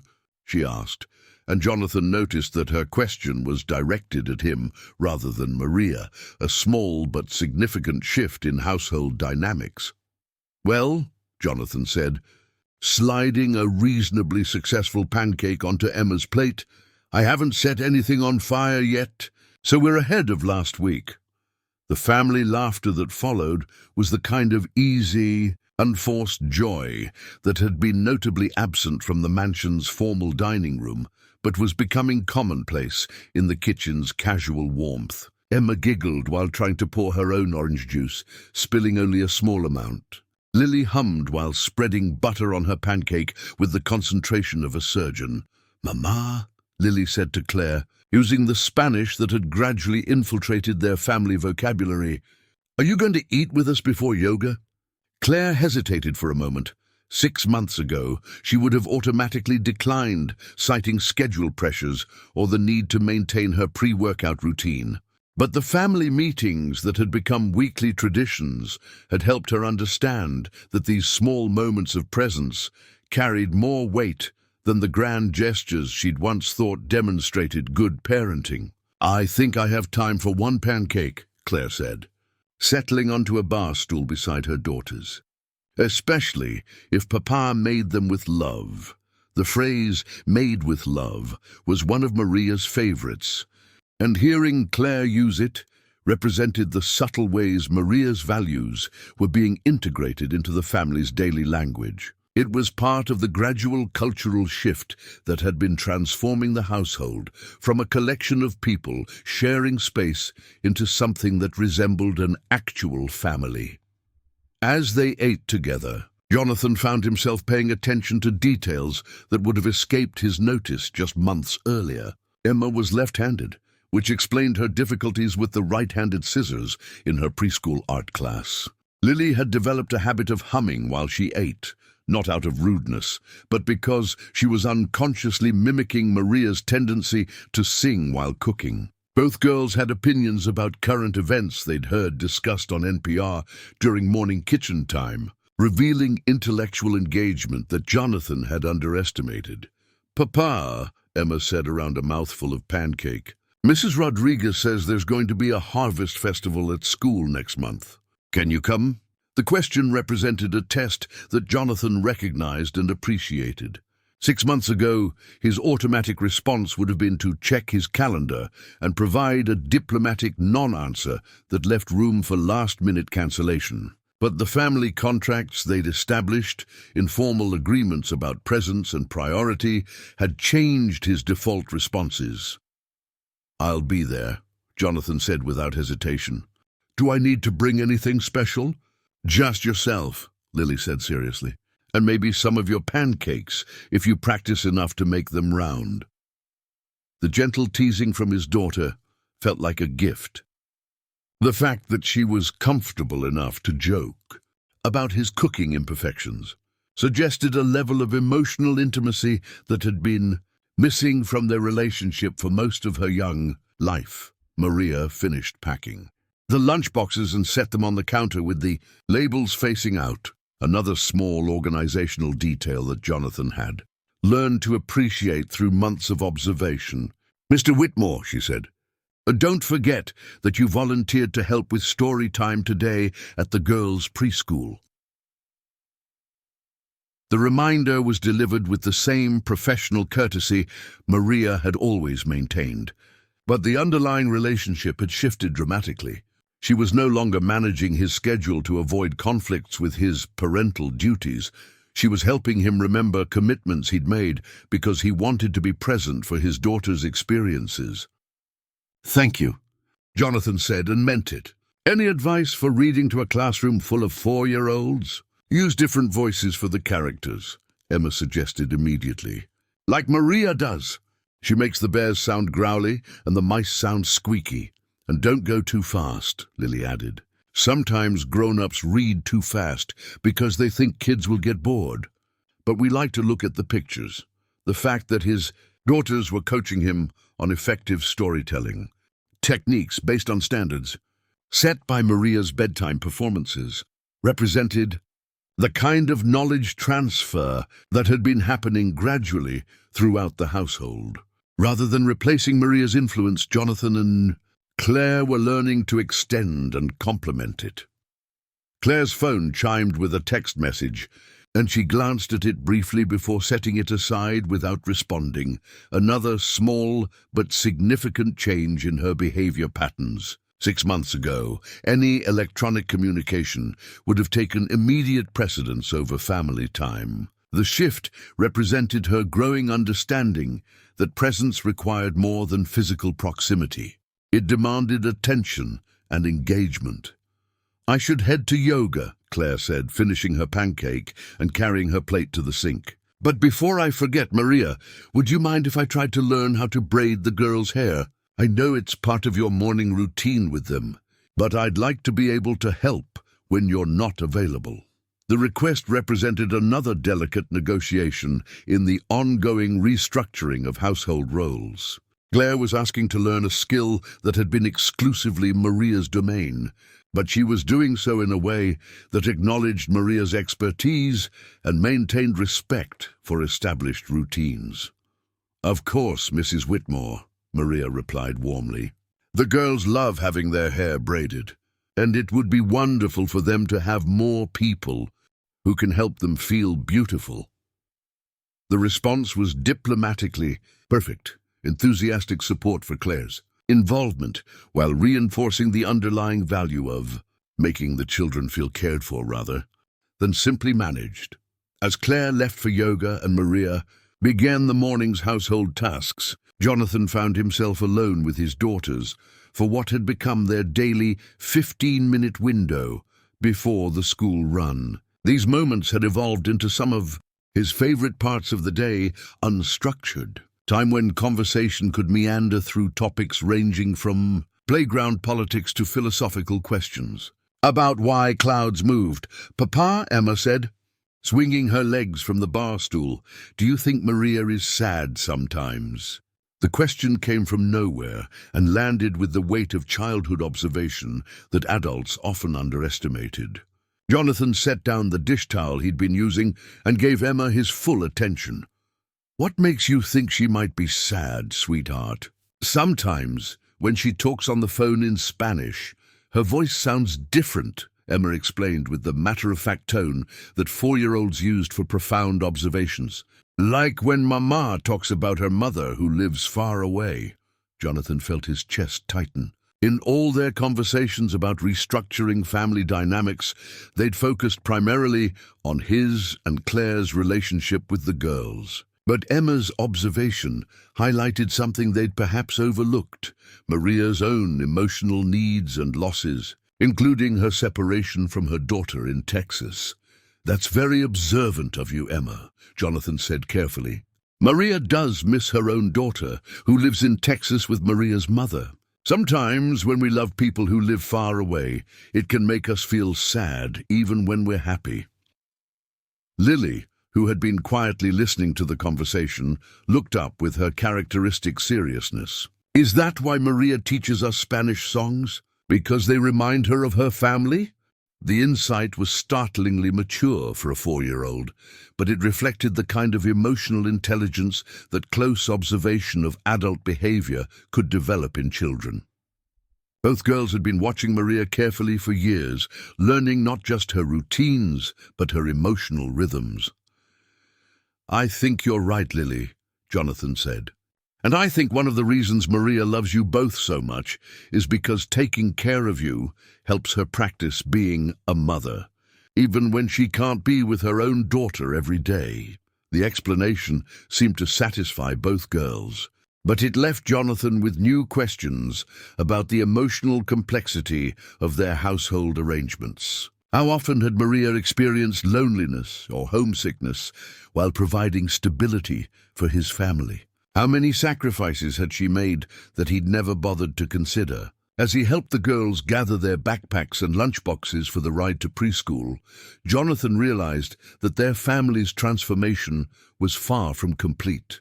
They'd successfully begun rebuilding his and Claire's relationships with their daughters, but they'd barely scratched the surface of understanding Maria's experience or addressing her needs as a person rather than simply an employee.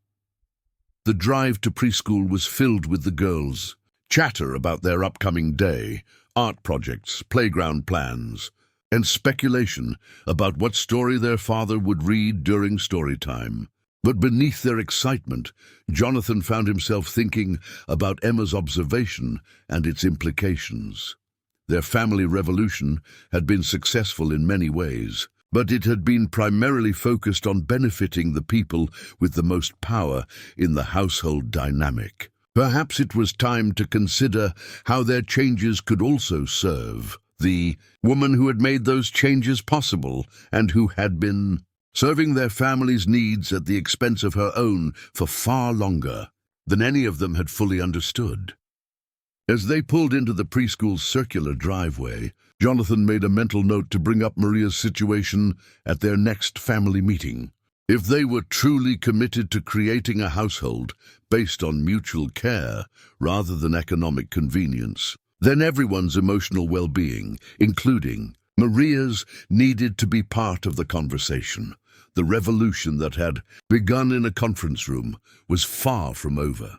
18 months after Jonathan's late-night discovery in the hallway, the Whitmore mansion hummed with the kind of purposeful activity that spoke of a household functioning as a genuine family rather than a collection of individuals sharing expensive space. The November air carried the scent of autumn leaves and something more complex, the layered aromas of Maria's pozole simmering on the stove, Claire's attempt at homemade cornbread cooling on the counter, and the faint sweetness of apple cider that had become the twins' preferred afternoon beverage. Jonathan stood in the kitchen doorway, watching a scene that would have been unimaginable 2 years earlier. Claire knelt on the floor beside 5-year-old Emma, patiently working through the intricacies of a French braid, while Maria supervised from the kitchen island, offering gentle guidance in both English and Spanish. Lily sat at the breakfast bar, reading aloud from a bilingual picture book with the careful pronunciation that came from months of practice. Más despacio, Mija, Maria said gently to Lily. Remember, the tongue touches the roof of your mouth for the sound. Like this? Lily tried again, her concentration evident in the furrow between her eyebrows. El perro corre rápido. Perfecto. Maria clapped her hands together with genuine delight. Your Spanish is getting so beautiful, Lily. The pride in Maria's voice carried layers that Jonathan had learned to recognize over the months of careful observation and gradual change. She wasn't just teaching his daughter a language. She was sharing her culture, her heritage, and her own childhood memories of learning to read in both languages. The lessons had become a bridge connecting his daughters to a world beyond their privileged neighborhood, a gift that no amount of money could purchase. Mama, Emma said, interrupting her mother's braiding attempts. You're pulling too tight again. Sorry, sweetheart, Claire replied, her voice carrying the patient humor that had gradually replaced her previous defensive reactions to criticism. I'm still learning. Maria, can you show me that loosening technique again? The request represented a transformation that went far beyond hair braiding skills. Claire had learned to accept instruction without losing face, to acknowledge her inexperience without defensive anger, and to prioritize her daughter's comfort over her own ego. It was perhaps the most profound change in their household's evolving dynamics. As Maria moved to demonstrate the proper braiding technique, her phone rang with the distinctive ringtone she'd assigned to calls from Texas. Jonathan watched her face shift from patient teacher to concerned daughter as she glanced at the caller ID. Disculpen me, she said, wiping her hands on her apron. Es mi mamá. I need to take this. Maria stepped into the pantry for privacy, but the kitchen's acoustics carried fragments of rapid Spanish that revealed escalating concern. Jonathan couldn't understand the words, but the tone was unmistakably distressing. When Maria emerged 5 minutes later, her face had gone pale beneath her natural olive complexion. Maria, Claire asked immediately, her maternal instincts now extending beyond her own children, is everything all right? Maria's professional mask slipped, revealing the genuine fear that she'd been trying to hide. My mother, she said quietly, glancing toward the girls to gauge whether they were listening. She's in the hospital. Her heart. The words hung in the kitchen air like a challenge to everything they'd built together. Jonathan felt his own heart rate accelerate as he processed the implications, not just for Maria's family, but for their carefully constructed household stability. What do the doctors say? Jonathan asked. moving closer to Maria with the kind of protective instinct that had developed gradually over months of seeing her not just as an employee, but as a crucial member of their family structure. "They're running tests," Maria replied, her voice tight with controlled emotion. "But she's asking for me.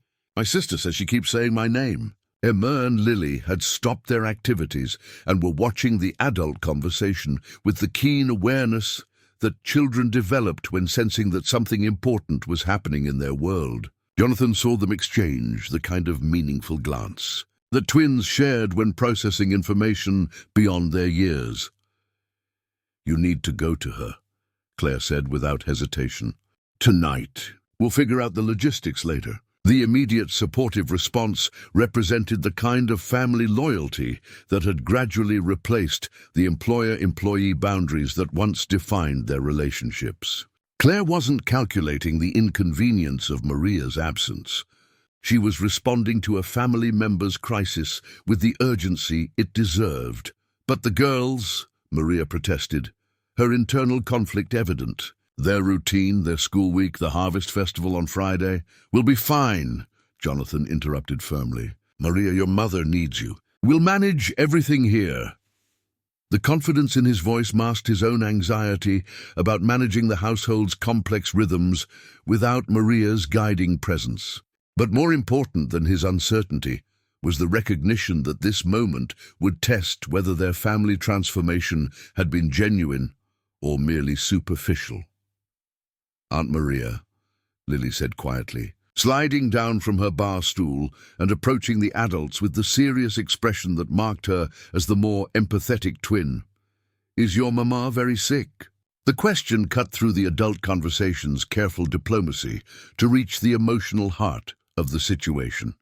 Maria knelt to Lily's eye level, her professional composure finally giving way to honest emotion.